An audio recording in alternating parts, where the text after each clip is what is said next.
आइए आप सभी को दिखाते हैं वाल्मीकि आश्रम। ये वही आश्रम है जिसमें वाल्मीकि जी बैठकर पूरे के पूरे रामायण लिखे थे। और जब सीता जी को अयोध्या से बाहर निकाला गया था, वनवास किया गया था, उस समय सीता जी इसी आश्रम में आश्रय ली थी और वाल्मीकि जी की पुत्री बनकर वहाँ पे रही। सीता मैया और लव कुश की सारी यादें वहाँ पे है। आइए आप सभी को एक एक करके सभी दिखाते हैं।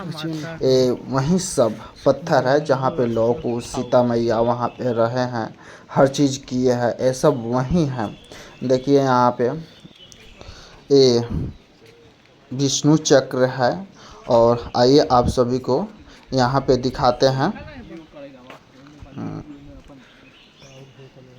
ये वाल्मीकि योग स्थल है। यहीं पे वाल्मीकि जी योग किया करते थे। देखिए वहाँ पे लिखा हुआ भी है वाल्मीकि योग स्थल। और आइए आप सभी को दिखाते हैं, यहीं पे लव कुश ने घोड़ा बांधा था जो राम जी छोड़े थे ना यज्ञ के दौरान, वो घोड़ा को पकड़कर यहीं पे बांधे थे। और ये है सिलौटा, काफ़ी पुराना है। और यहाँ पे देखिए इसी सिलौटे पे सीता मैया मसाला वगैरह पीसा करती थी। आइए आप सभी को और भी दिखाते हैं। और इस कुआं को देखिए, इस कुआं का नाम है अमृत कुआं। और यहाँ पे सीता मैया का सिलौटा है जो पहले भी दिखा चुके हैं और फिर से दिखा रहे हैं। आइए आप सभी को और भी चीज़ें दिखाते हैं क्या क्या रखा हुआ है यहाँ पे। ये वाल्मीकि हवन कुंड है जिसमें 88,000 ऋषि के द्वारा हवन किया गया था। और ये है लव कुश का जन्म स्थल। यहीं पे लव कुश जन्म लिए थे। देखिए वहाँ पे 2 पत्थर भी रखा हुआ है।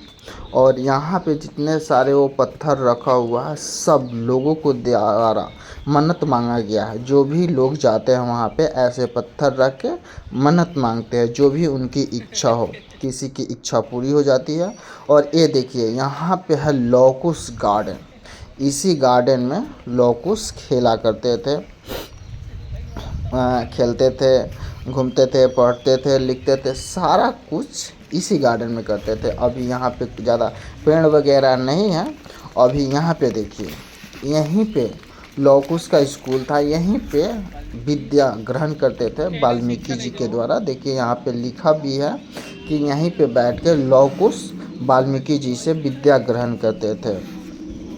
और आगे चलिए, आगे दिखाते हैं आप सभी को। नीचे एक खाई है जो नीचे जाना संभव नहीं लगता है क्योंकि जाने के बाद ऊपर आने में काफ़ी दिक्कत होगा। एक से एक यहाँ पे पेड़ आपको दिखाई देगी। देखिए किस तरह का पेड़ है ये।